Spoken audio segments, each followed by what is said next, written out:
of He here, sassy is. pants. She said, "Get out of here, sassy pants." Enjoy your golf Mm, lesson. mm. Mm. I work every day for him to be able to take those golf lessons. Here we go. I put food on this table. Table. You don't understand the work I do. So that you can go with your sassy pants That's to right. your golf lessons. Right. I Frolicking. pay for those golf clubs, damn it. I love it here. Also, I think he farted before he left, and that was rude. Chris! What the heck? He'd be doing that. It's That's rude. definitely going in the intro.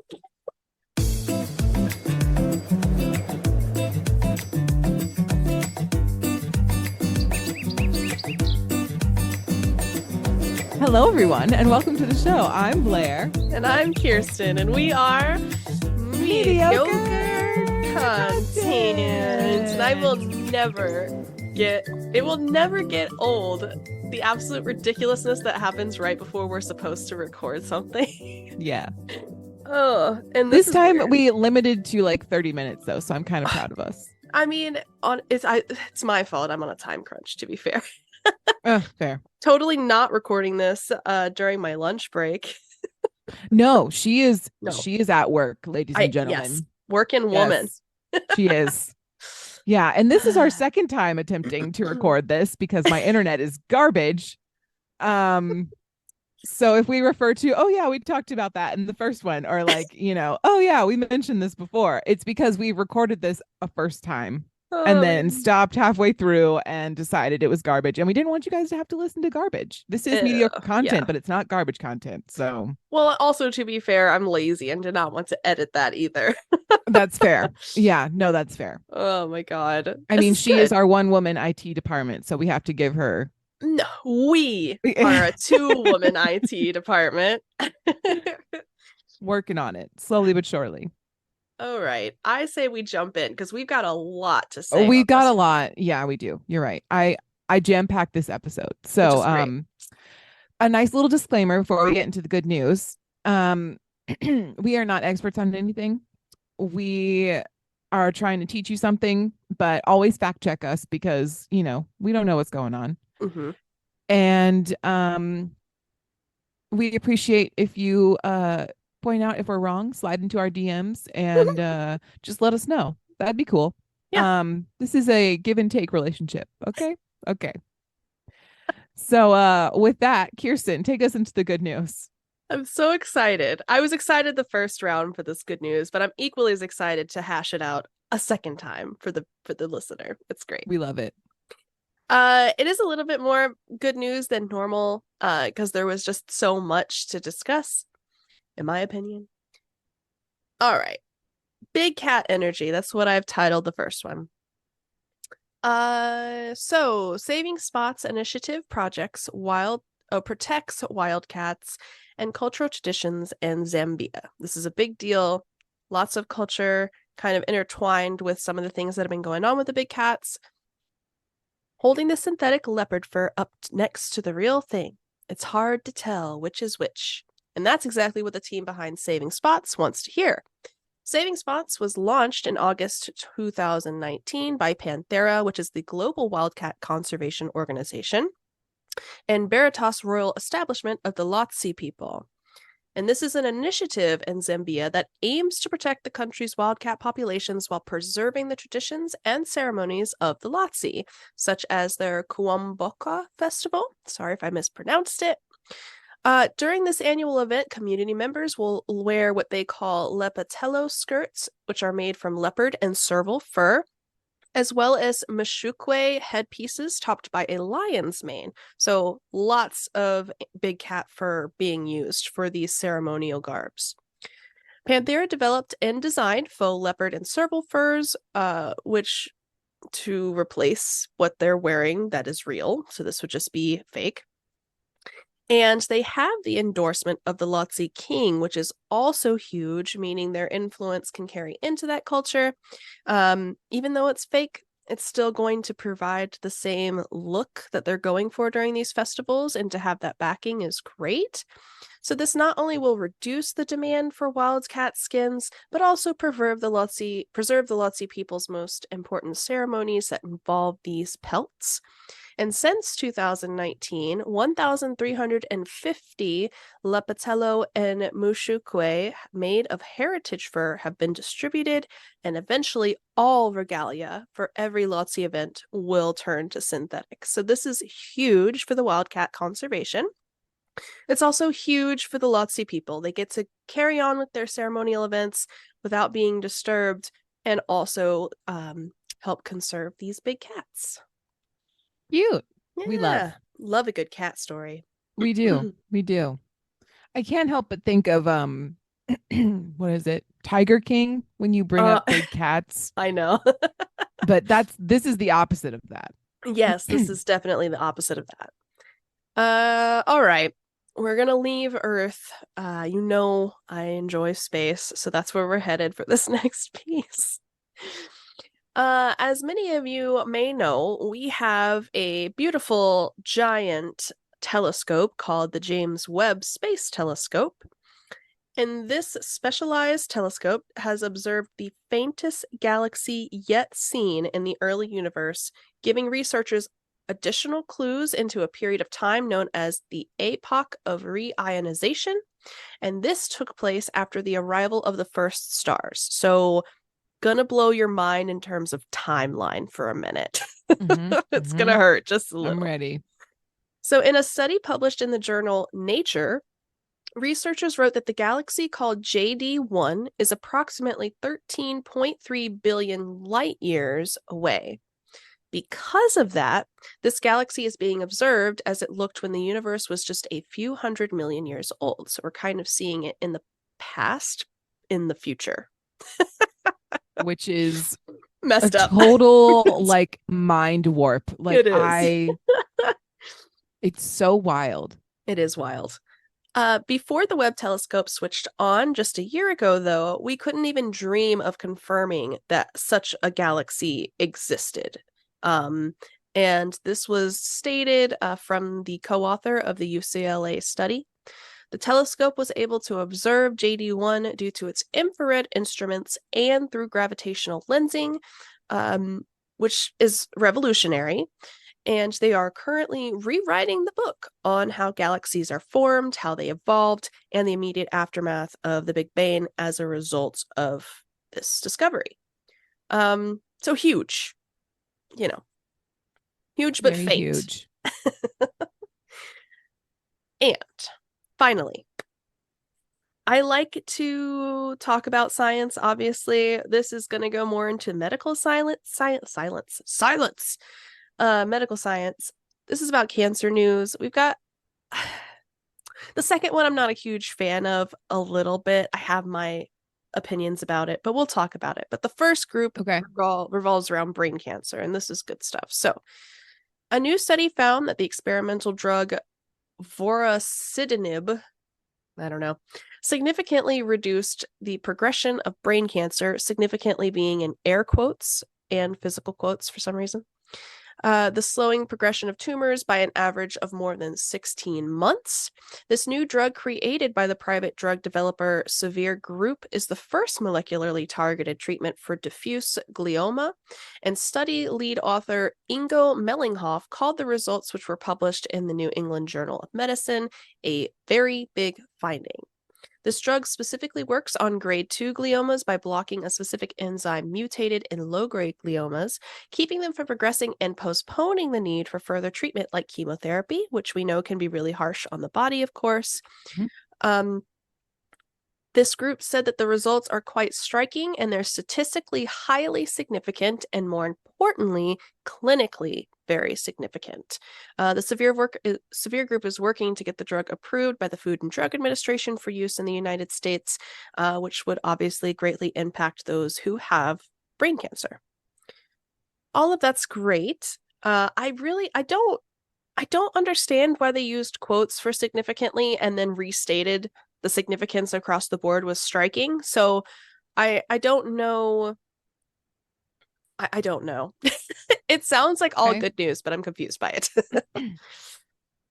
Yeah, maybe the significantly was just in quotes was meant to just tune in the reader to like their definition of significant, like Maybe. based on the like what is the word I'm looking for? The sample size that they used or something like that. Maybe so. That could be. The second bit of cancer news, I don't know. I'll let you guys form your own opinions. I'll just tell you what the news is. So, it's called Walk It Off. An additional new study into cancer research suggests that for cancer patients, staying active by walking 30 minutes a day or doing some yoga can reduce fatigue and lower the risk of the disease spreading, returning, or causing death. Kind of a large statement. Yes. I don't know. At the annual meeting of the American Society of Clinical Oncology, 3 studies were presented that looked at the role of exercise in the lives of cancer patients. The largest was a randomized control study of more than 500 U.S. cancer patients with an average age of 56, and this was led by the University of Rochester Medical Center. The patients who received cancer treatment between 2 months and 5 years before the start of the study were split into groups, with one practicing yoga and the other attending health education classes. Blood work taken at the end of the study showed that those who did yoga had, quote, significantly lower levels of pro-inflammatory markers, end quote, compared to the participants in the other group. I feel, personally, anyone can disagree. It's all opinionated. I feel like this has to do more with physical health awareness in your immune system, your overall body. Mhm. And even though it's correlated potentially to this scenario and it's good to know, I struggle with the causality connection. You know what I mean? Yeah. Like, it's great, and hopefully that is fact, or we're moving towards Right. claiming it's fact, but Right. I don't know. Well, I also think that your body has an inflammatory response to anything, any pathogen or anything that's kind of abnormal. Right. And walking has been proven to reduce inflammation in general. So maybe they're just applying it to cancer patients, you Could know, be. it doesn't have to be, but yeah, I agree. And then also I was going to say too, that walking helps with your mental health.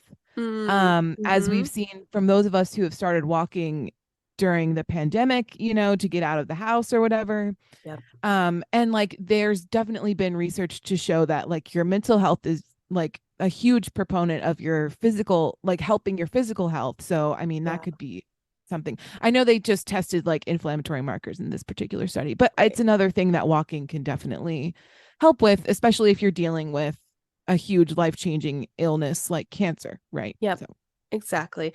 And honestly, if it legitimately does help even a fraction of individuals in that way, success is success, you know? Like, I'm not trying to totally. dog on the study at all, but I always like to just caution myself, even just to be like, yeah, it looks like they could be correlated.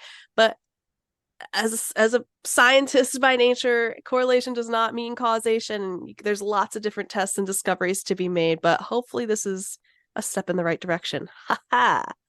Totally. Puns. You know where else you take a lot of steps? Theme parks. Theme parks. Didn't mean to make you choke. No, it's okay. Okay. So, this episode is going to be on obscure theme parks. And some of you might be asking, well, Blair, what does it mean to be an obscure theme park? And Wait. Can I ask? I'm gonna ask. Sure. Go ahead. Blair, what do you mean by obscure theme parks? Thank you so much, Kirsten, for asking. You're welcome. I would describe an obscure theme park as any theme park that is not Disney related. Okay. Universal Studios, Cedar Point, Coney Island, or Six Flags. And if you have a question about what Cedar Point is, it's a really cool theme park in Ohio, and it has a lot of record-breaking roller coasters, which is why I'm including it as like not obscure. Fair enough. And these obscure theme parks also have like weird themes, which I enjoy. I'm so So this is going to be super good. I'm going to start off the episode. The first half is going to be on like a history of the theme park. So it's going to be just a small, it's kind of a large timeline of like roller coasters and how they have developed over time, mostly through in American history. So there's a lot of other like European theme parks that have predated a lot of this, but we're just focusing on the United States right now. So yeah, let's get into it. This timeline is from the National Amusement Park Historical Association, which I did not know existed until I started looking up stuff for this episode. So, me neither. Interesting. Shout out to them. Got an association for everything. I know, right? And it's a national association. National, which is wild. All right, so we're gonna start off in 1550 to 1700. In Europe, pleasure gardens began to appear, and this is basically like if you watch Bridgerton or any like Victorian era movie or TV show, when they walk around the garden or they like go out into the promenade or like whatever, they that is what they're referring to here in the pleasure garden. Okay, love that. They were the first permanent areas set aside specifically for outdoor entertainment. So the attractions included fountains, flower gardens, bowling, yard bowling, games, music, dancing, and staged spectacles, and a few primitive amusement rides. They had a whole I don't know what those alley. entail. Right? Mm-hmm. In 1650, large ice slides supported by heavy timbers became popular as a wintertime diversion in Russia, which does not surprise me. It is hella cold there. Yeah. Yeah. So that makes sense. And the most elaborate ice slides were in St. Petersburg, which is, I believe, the capital of Russia. I'm not sure. I think so. Yeah. Isn't this like it's a major city? Luging, or what do they call it? Yeah, so I'm sure it probably like, or bobsledding maybe. Yeah, maybe. I don't forget what they call it. Yeah. It was probably the early like origins of that sport too. Amazing. Anyway, small wooden sleds used iron runners to glide down the slides. These simple amusements were the forerunner of today's roller coasters. Okay. So now we're moving on to 1767. America finally caught on to the pleasure garden trend. So happy. They opened one in New York City, and by the early 1800s, it was home to one of the first carousels in the country. Fancy. Yes. And then in 1829, Coney Island was born in New York City, and it was largely due to the roadways that were able to access Coney Island. Nice. The first hotel opens and launching the growth of America's most legendary amusement area. So yeah. Which I have not been to and need to make a point to go. Yes. In 1842, excuse me, the first looping gravity railway is exhibited in Frascati Gardens in Paris, France, and the French called the device the chemin du centrifuge. And we had talked about the fact that a centrifuge is this thing where you in the lab in science, of course, science, because we don't know how to talk about anything else. No. You put your sample, there's like a little test tube, it's very tiny and plastic. You put it in the centrifuge and you push the button and it swirls it around and round and round and round, and you separate the solids in that liquid and the liquid, obviously. Yes. So beautiful. And then it like makes your sample different and blah blah. I don't know, whatever you're trying to study. And apparently this is the French's version of a human one of those. So just take that into account. Anyway, try to separate my solids from my liquids. But basically, I mean, yeah. So basically, it's a spinny ride. I don't know. Spinny ride. In 1875, with the completion of the first railroad, Coney Island is fast becoming a popular seaside resort. Coney's most popular attractions were located in pavilions built near the water, including cabaret entertainment, vaudeville acts, melodramas, fortune tellers, games, and rides, such as small carousels. In 1884, LaMarcus A. Thompson introduces his switchback gravity pleasure railway at Coney Island. Pleasure coming from it. I don't know. It's just like, I know it's an old word for fun. Right. And like excitement. Like I get the context of it. But right. It just sounds like in today's context, that would be so weird. I know. We've really like messed up the context of the word pleasure in our society. Absolutely have. Yeah. Because I feel like in this time period, like you just said, it's definitely just a word for like fun time. Yeah, it's exciting. It's just fun. So his device that was at Coney Island is registered as the first true roller coaster in America, although several similar attractions had already opened, such as the Mauchunk. I don't like that. Chunk. I don't like it either. There's too many vowels. Switchback Railway. Anyway, in 1888, the first electric-powered steel railway opens in Richmond, Virginia. Woohoo! Soon, hundreds of trolley lines are constructed around the country to maximize revenue, and operators sought ways to attract riders during the lightly used periods of the evenings and weekends. So amusement parks were typically stationed at the ends of these railways, or the trolley lines, I guess, in order to get people to ride the trolleys and then also like have a destination to go to, right? Fancy. So in 1889, Lena Beecher of New York constructs America's first vertical looping roller coaster in Toledo. It is later relocated to the New York's Coney Island, and some imitation rides such as the Loop-de-Loop on Young's Pier in Atlantic City. Can we just mentally take note that they physically relocated a roller coaster? Yeah, so I think they probably just broke it down into parts and put it on a truck or something, or a train, and then incredible shipped it. Like I know that people like the pop-up like fairs and stuff, like obviously they do that, but they are not to the scale of what like an amusement park roller coaster would be. Yeah, it's fair. But I feel I'm thinking of it kind of like Legos, or like one of those Lincoln Logs.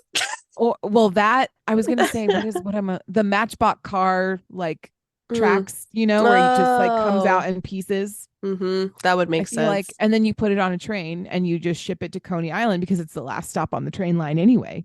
Fair, right? Okay, that made it better. Yeah. In 1893, Chicago's Columbian Exposition introduces the famous George Ferris Giant Wheel, which is ridiculous. Yeah. In terms of name. A true wonder of the then modern world, the first Ferris wheel weighed over 4 million pounds and was 264 feet high.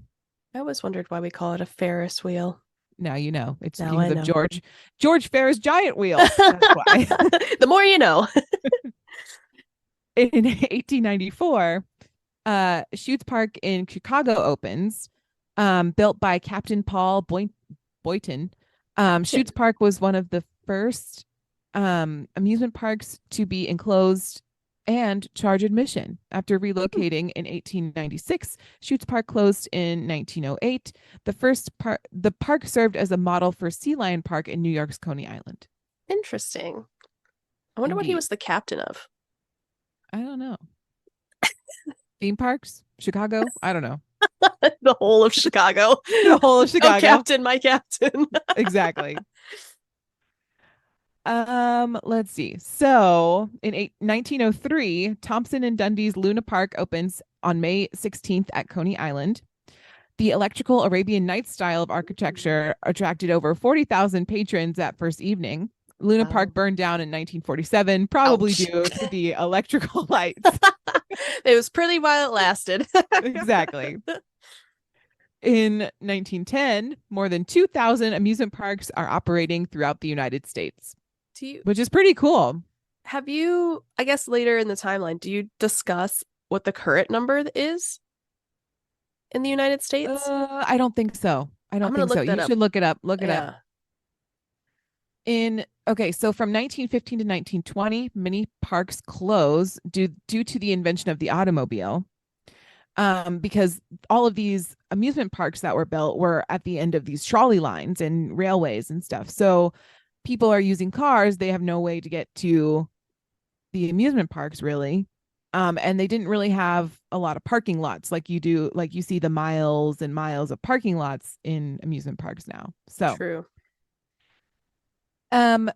also motion pictures were becoming a huge thing, movies. Mm-hmm. Yeah. So the automobile, the drive-in movie theaters, I feel like we're having a moment. They did. From 1919 to 1929, this is the golden age of the amusement parks. But if you know anything about history, you know that something's about to happen. Absolutely.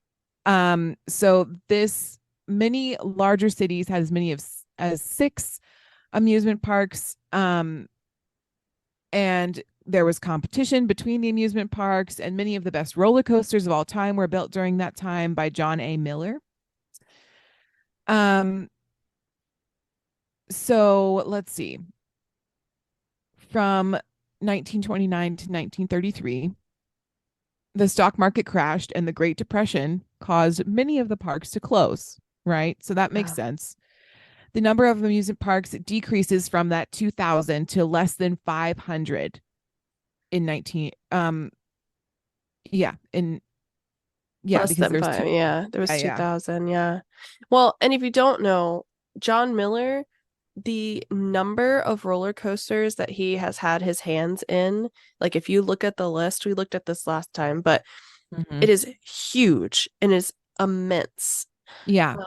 Additionally, that number, that less than 500, is actually really significant because after looking up how many there are as of 2023, there's actually 620 in the United States now, which is a 9% increase from 2022.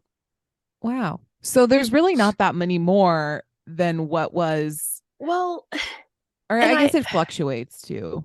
Even I think what has also fluctuated maybe, and this is a side note, I'm so sorry, but you made me think about it. I think the biggest factor is also scale. Because I think what we are thinking, like pleasure gardens, the scale was significantly smaller potentially than what we would see in a modern day amusement park, like a true modern day amusement park. So it makes sense that there was many, because they could essentially call any garden with a fountain a pleasure garden or an amusement park for people to enjoy. I feel like the definition might have changed, and also there's less because they're taking up more space. So right. And we'll get into, there's as we move forward into like the 1950s, there's a lot of like corporate backing of amusement parks to create like large scale amusement parks to what we're used to today. So there's a lot to consider for sure. Cool. Okay, so Great Depression. After the Great Depression, in the 1940s, amusement parks offer a diversion from the Second World War. So everyone's using that as like escapist content. Makes like sense. I think we all kind of learned that everyone started going to the movies a lot more during that time. But also amusement parks. Nice. In 1950s, baby boomers came of age, and a new innovation, kiddie lands, began to spring up near another post-war phenomenon. Near another post-war phenomenon, the shopping center. So the mall. So the mall had kiddie land. Yes, and some of them still do. Yes, they do. Well, and also I always think about the Mall of America because they have like the largest indoor coaster, and they have like a huge. I've always wanted to go to the Mall of America. I'm sure it's like fine, but like I've always wanted to go and just see like what they have to offer, What can you offer me in this kiddie land? Exactly. So due to rapidly rising property values, the boom in Kiddieland building is short-lived. Of course. So Kiddieland was in and out. Okay, dun dun dun, dun. In 1955, Disneyland opens. Now, So starts the this is saga. the first nation's theme park and truly the beginning of amusement parks as we know today. Mhm. All right. It was 17 million to build, which in 1955 Was a was like lot. a lot of money. Disneyland represents the largest investment in an amusement park and has been made up into this time. Mhm. In spite of skepticism over such a new concept, the park was an instant success, drawing 3.8 million visitors to its 5 themed areas during the first season. Incredible. Right. And this is in a time where people had cars, but like it wasn't like they were flying to Disneyland Right. all willy-nilly, you Yeah. know? Mm-hmm. And it was in California, in Anaheim. So, I mean, there was Yeah. LA, but People aren't always, they're not like flocking there. it's not the same as it is No. today. So that's pretty impressive. In 1959, the Matterhorn premieres at Disneyland. Built by Aero Development, the Matterhorn is the first major steel roller coaster with a tubular track, forever changing the face of roller coaster development. Fancy. Probably also changing the safety factor Right. of roller coasters as well. Right. Uh, In 1963, Aero Development introduces the first log flume at Six Flags over Texas. The ride quickly became the most popular ride at the park, and soon many log flumes were being built at theme parks and traditional parks around the world. You can always find one. Always. At every one. Always. Busch Gardens had a log Mhm. flume. Yep. Busch Gardens is also one of the major ones that I'm not going to talk about in this episode. But that's fine. Dollywood has one. Yeah, I mean everybody. Everybody. Yeah. It's a good one. And okay, so from the 1960s to 1970s, large inner city parks began closing, reflecting changing times. As turmoil increases throughout the large cities, parks feel similar pressures. Notable parks closed in this period include Riverview in Chicago, Euclid Beach in Cleveland, and Palisades Park and Cliffside Park in New Jersey. Dang. In the 1970s now, large corporate-backed theme parks began growing in numbers with such major corporations as Marriott, Penn Central, Anheuser-Busch, Taft Broadcasting, Mattel, and Harcourt. Brace and Jekanovich invest in theme parks. I guess it's a law firm. I'm not really sure. Yeah, it's probably like 3 people own it, so they just have all their names in it. Like Allen, and Allen. Right. Right. That's a throwback. Throwback. So many family-owned traditional theme parks succumb to the competitive pressures and go the way of the mom and pop grocery store, right? So like a lot of these amusement parks previous to this were very like family-owned, very small, community theme parks. Yeah. Still, other traditional parks renovate and expand to compete with the new wave of theme parks. Examples include Kennywood in Pittsburgh, PA, which I wanted to go when I lived there. I was gonna say. Yeah, I did not end up going. But I like heard about it all the time. Cedar Point, we talked about them. Dorney Park in Allentown, Pennsylvania.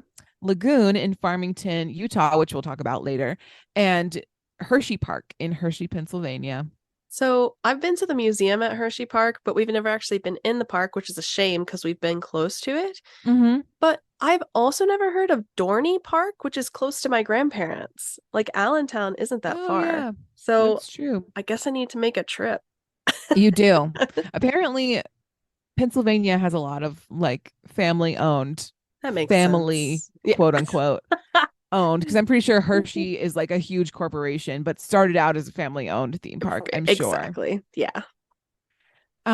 Okay, so in 1971, another big innovation for theme parks is Walt Disney World opened on the 27,000 acre land area in Central Florida, in Orlando specifically. If you know, you know.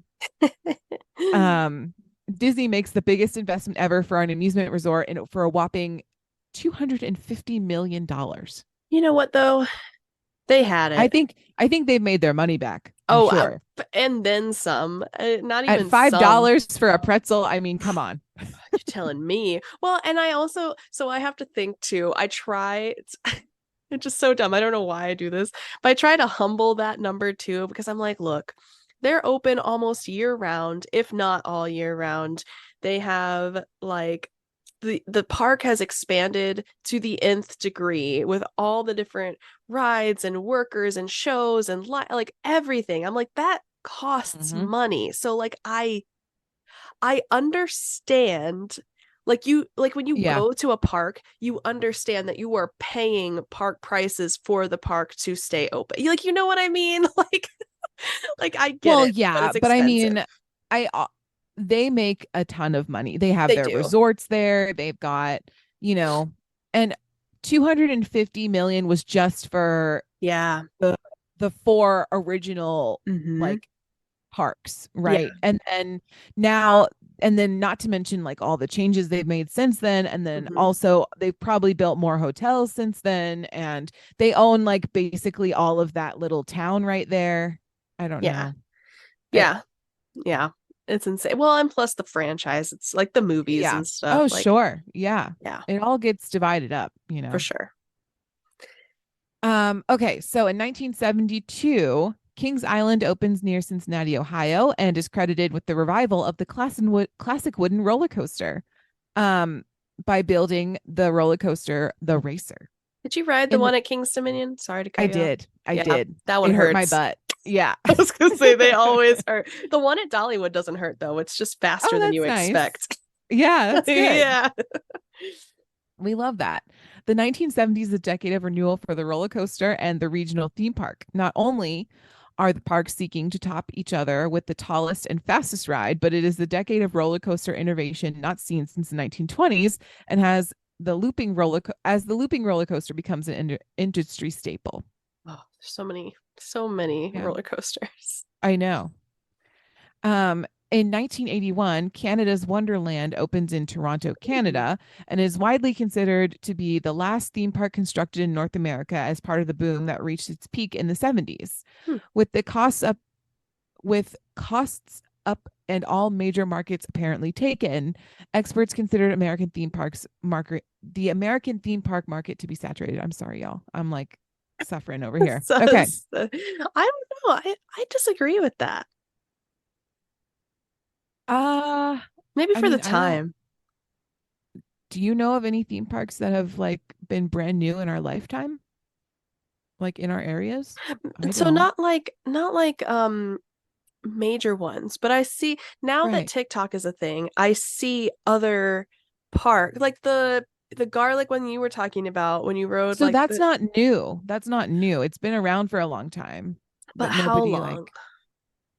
like let's see. I can look it up right now. Yeah, I'm just curious. Like I understand, but I feel like there's always new stuff, you know? Well, there's new rides and stuff like that, but I don't think parks as a whole are like Hmm. new.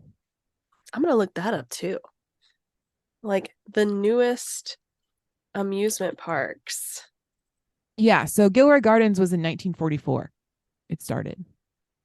Um, oh wait, actually, so this is the one I'm thinking of. The Super Nintendo World um is a new theme park, and that's No, but that's intense. I think it's Universal Studios though. Yeah, but it's marketed as a new park, which is weird. So it's the new section of the park. Like how the Star Wars park in Disney World is like a new section. Maybe it's just turned to sections now, but Yeah. there's always something new happening. Yeah.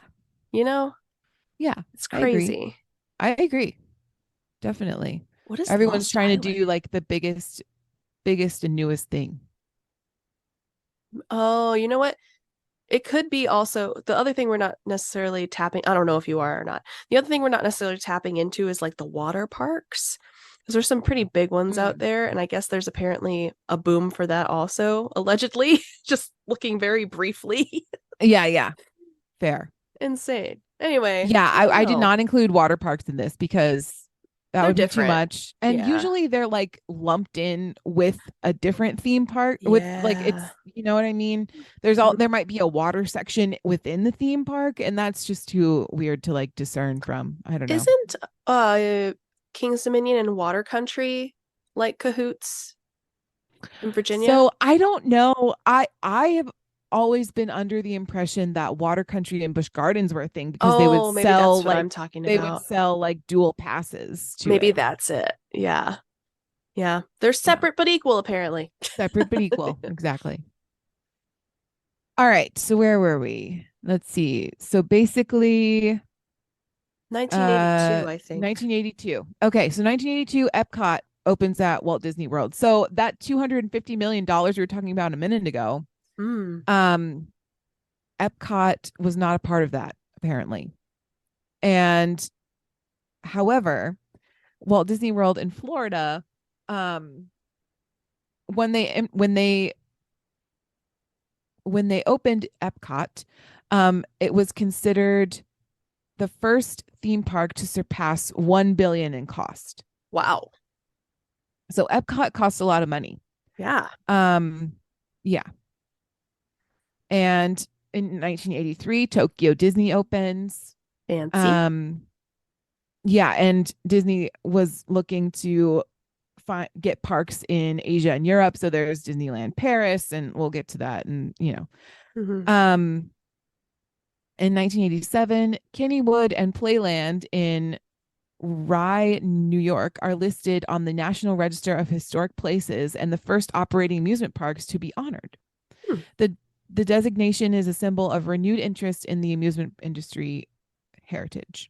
So that's exciting. So now you can't like take them down because they're historic.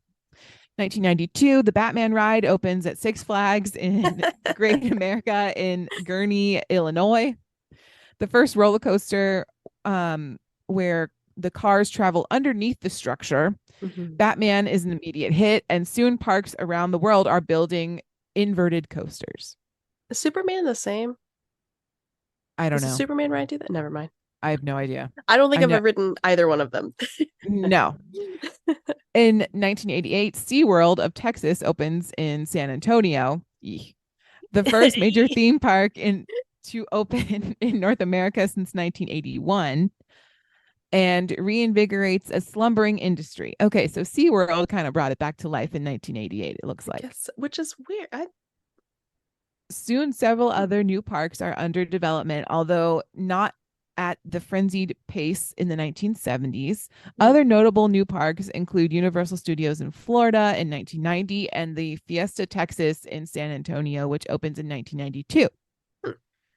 1997, Superman, the ride opens at Six Flags Magic Mountain in Valencia, California. This roller coaster breaks previous unthought records of the tallest structure. It is 415 feet tall, which I do remember this being a significant fact in like our lifetime. The fastest speed is 100 miles per hour. Wow. Well, and now I think they've broken even that with some of the most recent coasters too. Yeah. So here we go. So 2000, the roller coaster arms race reaches its peak with over 100 roller coasters opening worldwide, and the world record for the tallest, fastest roller coaster changing hands 3 times, from Goliath at Six Flags Magic Mountain to Millennium Force at Cedar Point, which I have ridden and it is good, to Steel Dragon at Nagashima Spa Land in Japan. Spa Land sounds so nice. I know. I'm not gonna lie. In 2005, the roller coaster arms race that started in 1988 seemingly comes to an end with the opening of Kingda Ka at Six Flags Great Adventure, which is 456 feet tall and goes 128 miles per hour. The growing costs and increasingly narrow appeal of record-breaking rides are the primary factors in bringing the race to an end for now. Narrow appeal? It's only, I guess like, people don't care. Yeah, so certain people, like a lot of people go to theme parks for like, I don't know, the vibes, and some people don't like roller coasters too, you know. I'm starting to like wean away. Like my my Yeah. my internal ear gets very angry Well, after a yeah. while. So after I turned like 27, apparently I can no longer tolerate roller coasters, and I have moved into Equilibrium my done. grandma era, apparently. I'll hold the So, bags. but this is my plan though. This is my Yeah. plan. Oh, you So have a plan.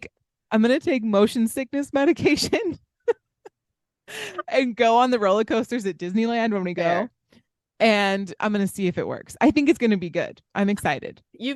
Maybe that's what I should do. I should just take Yeah, a whole bunch of Dramamine before I enter the right. park. That's what I'm gonna do, and I'm gonna see if it works because I want to Yeah. have the like sensation of riding roller coasters. Like Yeah, it's fun, but I it just don't want to is. feel like crap afterwards. I'm telling you. So I'm gonna take some Dramamine, and I'll let you guys know how it goes. Please do, because we rode.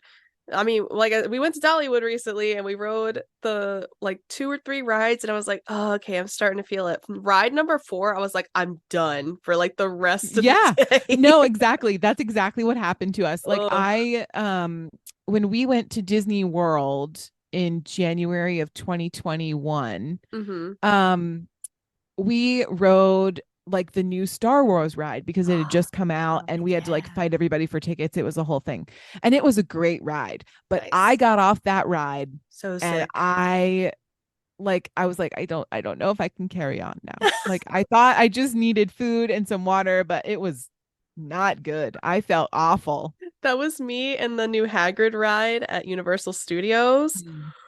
Oh God, we waited so long. We had to do you had to like schedule a time and then you still had to wait. So we waited so Yeah. long, and I think it was just the number of turns, and then spoiler alert if you haven't ridden it and you don't, just skip over a second or two. But then it went backwards into the spirals, and I Oh was like, oh no. God. Felt so Oh, sick. It was so good though. It was such a good yeah. ride. Right. But then you just feel like crap afterwards. And Oh, it I'm was just like, oh bad. God. Yeah. Anyway, Yeah. sorry for So my I'll keep you nausea. guys updated on my experience. Yes, We'll see. please. Okay. So let's see. So we're at 2005 through 2007. The industry experienced a new wave of park closings driven by the Great Recession and maturing family entertainment sector. Among the largest parks lost during this era were do you have any suggestions on how to pronounce this? Yoga? Ginagua, He, uh, Geauga Lake in Aurora, Ohio, Myrtle Beach Pavilion in Myrtle Beach, South Carolina, oh, Liberty Land in Memphis, Tennessee. that sounds weird. Yikes. I have another one for you guys in the second half. You'll see. I'm so excited. And Astro World in Houston, Texas. I didn't realize Myrtle Beach had a Neither did I. kind of. I think we went wherever. when I went with you. Yeah. There was no theme park that I remember. Well, I mean, definitely went there after 2006. Yeah, that's true. That was like when did we go to college? So we went to college between the years of 2012 and 2016. Okay. Thank you for clarifying. So that You're had to be welcome. like 2014, maybe? Yeah, I would say something like that. Man, I feel old now. Thank you. God, I know. Okay, so in 2010, the Wizarding World of Harry Potter opens at Universal Islands of Adventure in Florida. Oh my God, I was So obsessed fun. with this. It was actually, and we went beautiful. So segue here. I was on swim team in college, and every year during Christmas break, Christmas break in college for most people, I feel like is like a month, right? Yeah. So you get like a whole month to do Christmas and New Year's and all that. So 2 of those weeks I went back to school, and then we traveled as a team to Florida to train. Mm-hmm. And we got to go to Wizarding World of Harry Potter one year. So fun. We spent like a whole day, and we did practice in the morning, and then we spent a whole day at Wizarding World of Harry Potter, and I had the best time. It was great. We had a great time. It was so good. Anyway, yeah. In 2011, Six Flags Over Texas opens the new Texas Giant built by Rocky Mountain Construction. The coaster is a steel track conversion of the former Texas Giant RMC, the Rocky Mountain Construction, sees great success with this overhaul, transforming many more coasters into steel-tracked hybrids by the end of the decade. Oh, so I guess this is a way to like preserve roller coasters in a way. Maybe. And also, Yeah. there's got to be safety things. There's just Oh, gotta yeah. be. Oh, yeah, definitely. All right. So in 2020, the pandemic affects nearly every amusement park across the globe. I mean, Disney World closed, like it was a big deal. With many remaining closed or operating at a limited capacity in 2020. Estimated losses for US theme parks reach about 18 billion. Recovery from the pandemic remains ongoing in the early 2020s. And I mean, now everything is like fully open. Yeah. Yeah. So I think they're still recovering, but yeah. I mean, it is what it is, you know? Yeah, it is what it is. You gotta do what you gotta do. And when we went in 2021 to Disney World, we had to wear masks the whole time. Same for Universal. And you could get booted out of the park if you didn't wear it. Which they had, like, of course, if you were eating or something, they just asked that you keep your distance when you take your mask off. But it was for what it was incredibly packed in the city. Just at Universal. I mean, the lines were still upwards of like 30 to 45 minutes long. So like, yeah.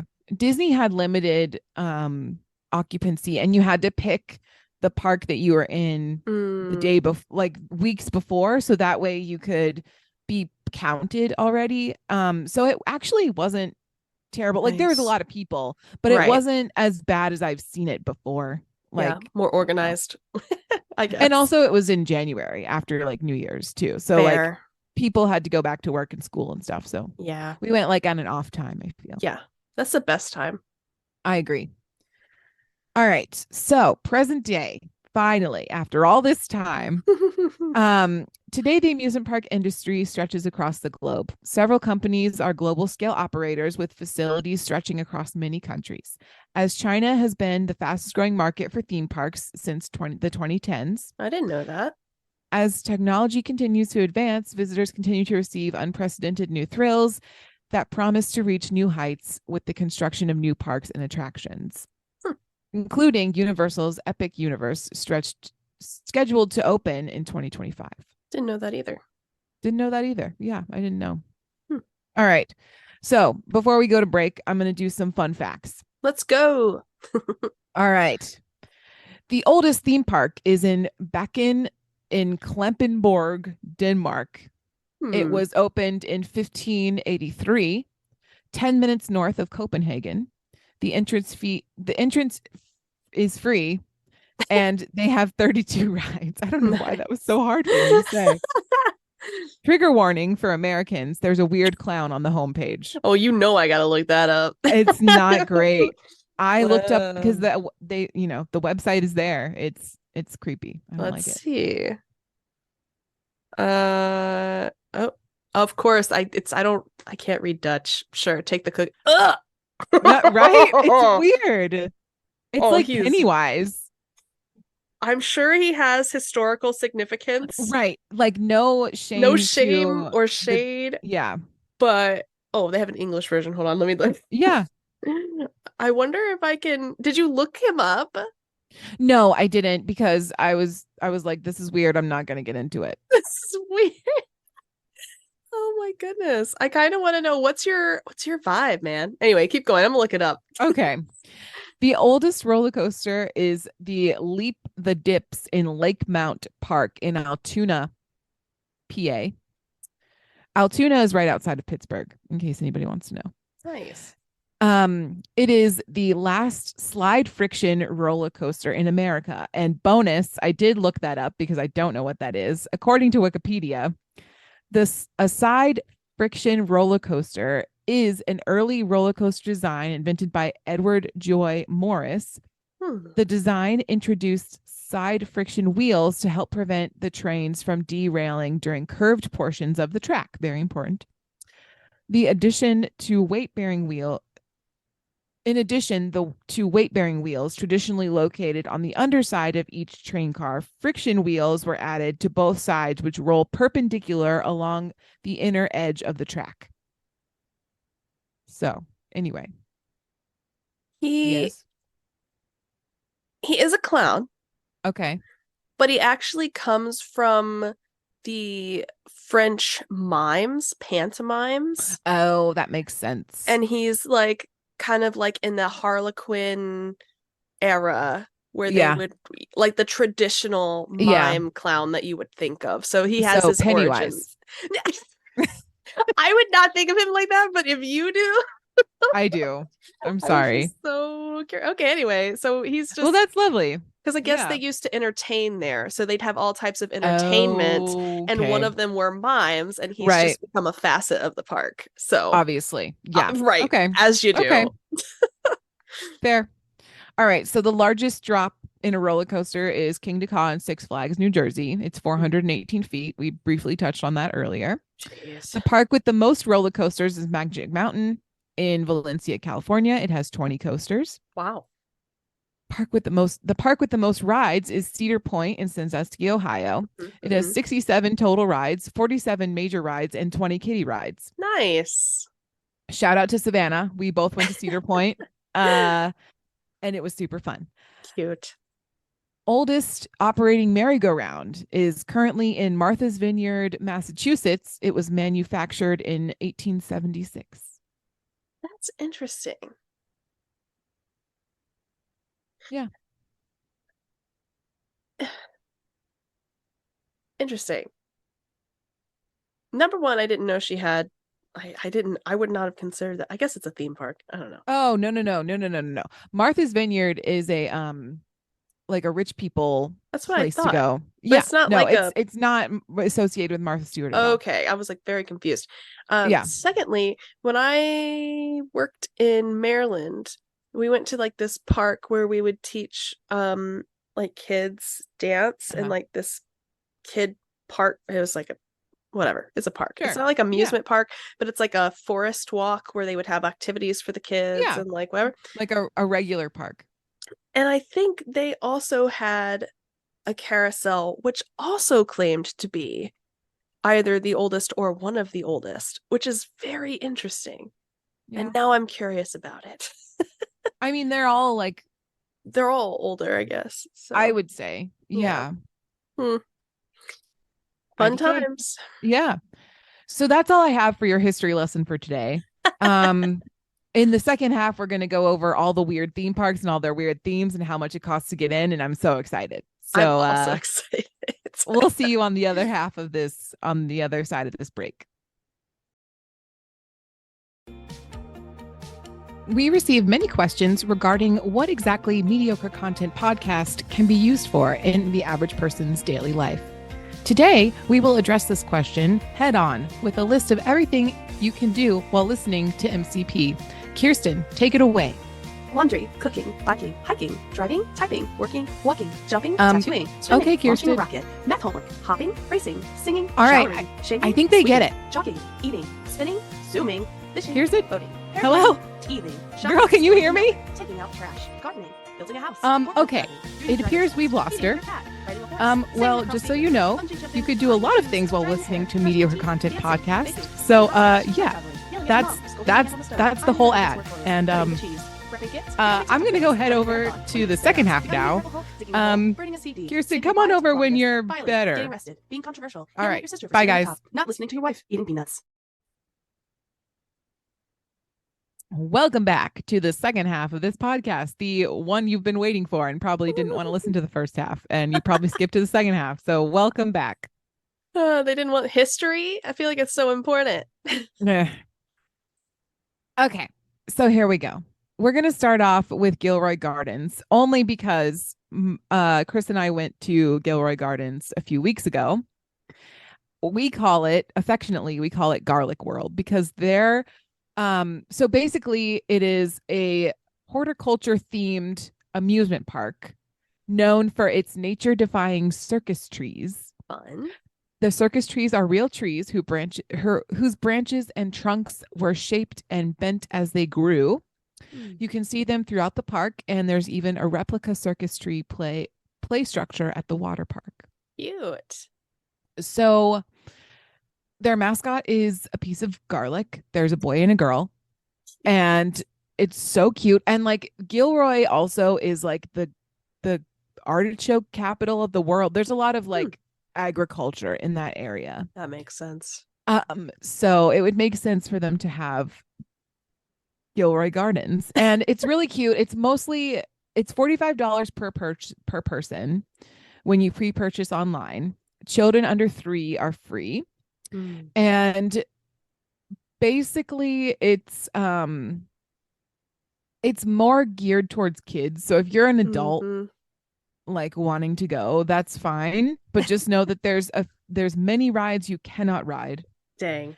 But there's like nice places to eat, you know, there's a bunch of gardens to walk through, and it's like chill. It's like a nice day. It's a nice way to spend the day. I like that. So yeah, they have strawberry teacups. That sounds so cute. Yeah, it's super cute. So anyway, highly recommend if you're in Gilroy, California, which is actually only an hour north of Monterey and like an hour and a half south of San Francisco. So convenient. Yeah. All right. So our next one is Holiday World. And yes, it sounds exactly like what it is. So apparently it's also attached to a water park called Splash and Safari, but we're not talking about kind of a weird mix of names. So Holiday World is appropriately located in Santa Claus, Indiana. That's so perfect. It is. And the street address is 452 East Christmas Boulevard. Oh my goodness. We're confusing the children. I know.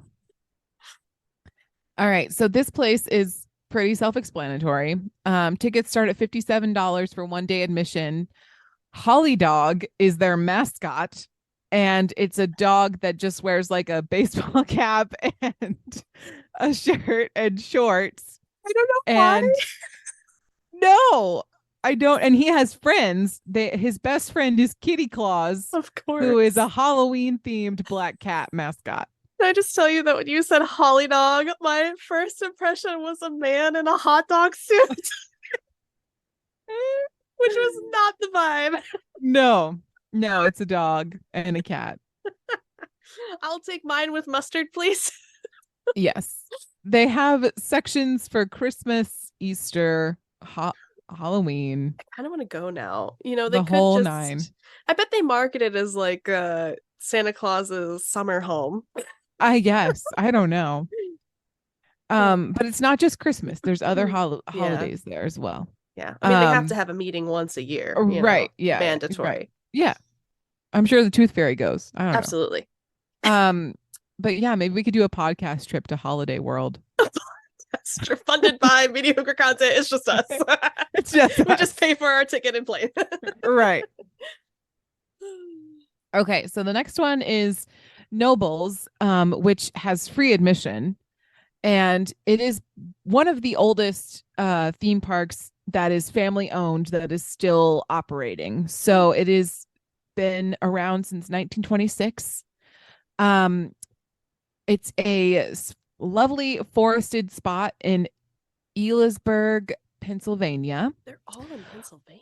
I know. It's weird, right? Yeah. One of the country's few remaining free admission parks, and visitors purchase tickets to pay like per ride. There it is.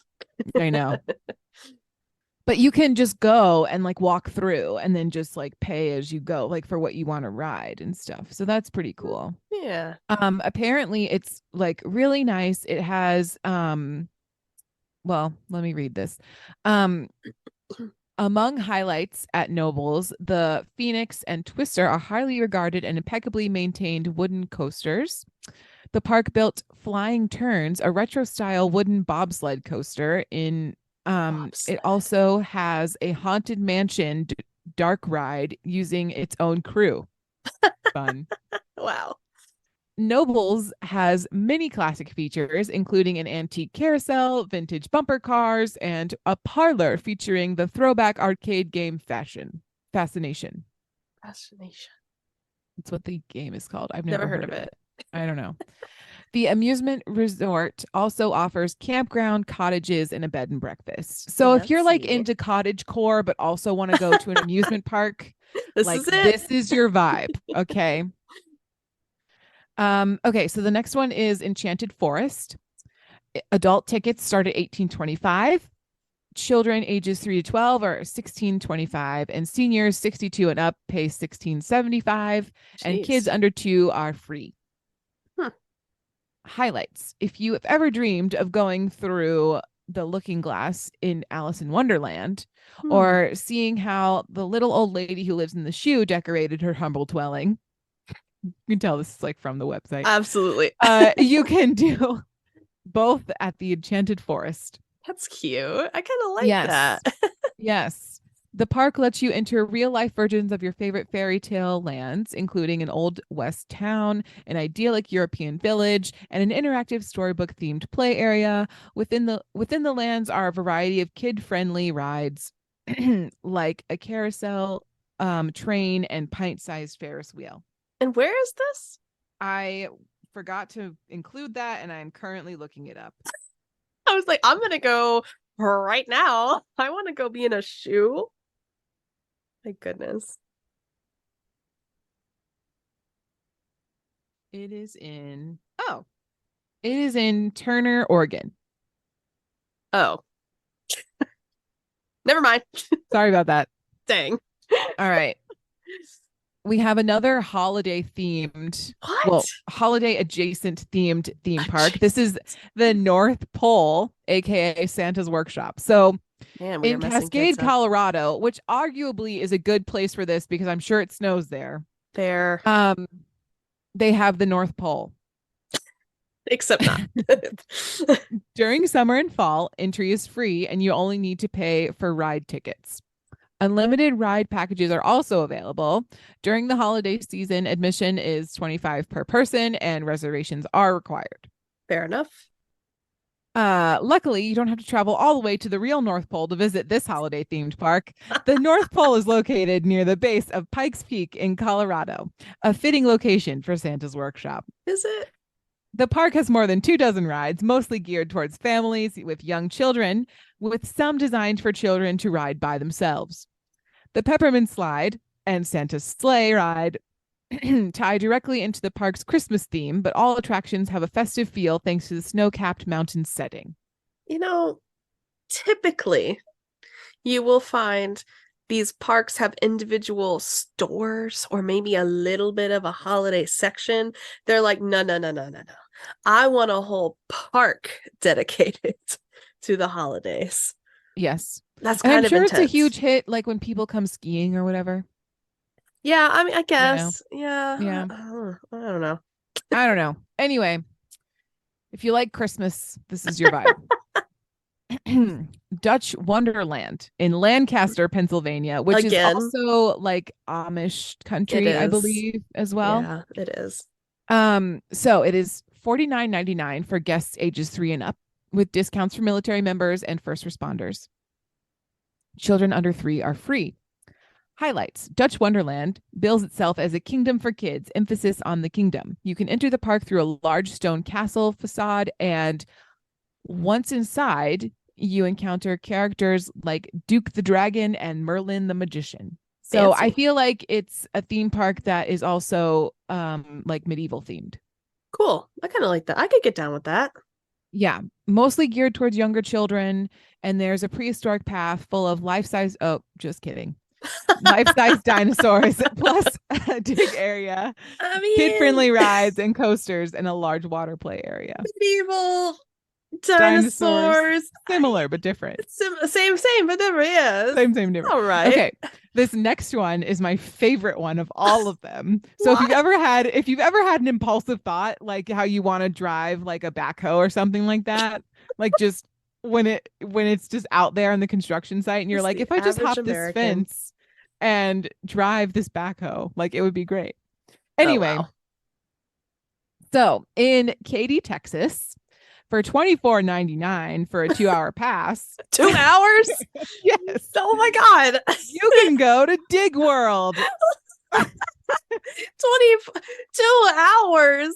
There's not enough time in the world to be behind a freaking pickup truck and a Right. tow truck. Are you kidding? Exactly. I'm exactly. The creative geniuses behind Dig World realized so many of us have driven past a construction site and fought the urge to hop a bulldozer and start bulldozing. The impulse is too high. So they built a park where kids and adults can do just that, but in a safe, supervised environment. Forklift certified. Here I come. Dig World has a World. selection of excavators, steer loaders that you can use to drive, dig, fish objects out of the water. If your kids aren't quite ready to operate heavy machinery, there is also gym mining. I could do A both. playground and lawn games to keep them occupied. What do I have to do for a day pass? I don't know. 2 hours does not seem nearly enough for this I know. experience. I know. I'm upset. Is this not the best idea ever? I would love to go here. Can we just make like mini pockets of this in You know what different they parts of need? the country? They need a little like a store on the side where you can get a personalized hard hat from your experience. I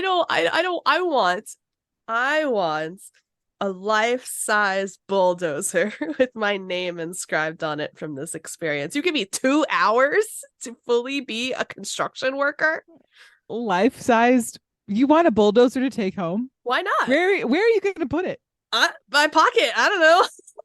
Girl. I'll just slip it right in there. Imagine coming home and you're just like, hey, Tyler, this is ours now. And it's like pink and sparkly. You know what? You are under the impression he did not also get his own. So I feel like That's that's fair. kind of a reach. It's fair. Okay. So Dig World's my favorite. I would agree. Storyland in Glen, New Hampshire first welcomed visitors in the 1950s. And its storybook and nursery rhyme inspired attractions also span generations and evoke warm, fuzzy nostalgia. Similar to our other one, the Enchanted Forest one, the Woman in the Shoe is featured there, as well as Mother Goose, Cinderella, Three Little Pigs, etc., etc. Cute. Yeah. Lagoon in Farmington, Utah dates back to 1886, one of the oldest ones. It has a number of old rides that still bring smiles and screams, including the carousel installed in 1906. And has a wooden roller coaster named Roller Coaster that opened in 1921. So original. Among Lagoon's 9 other thrill machines, its headliner is Cannibal.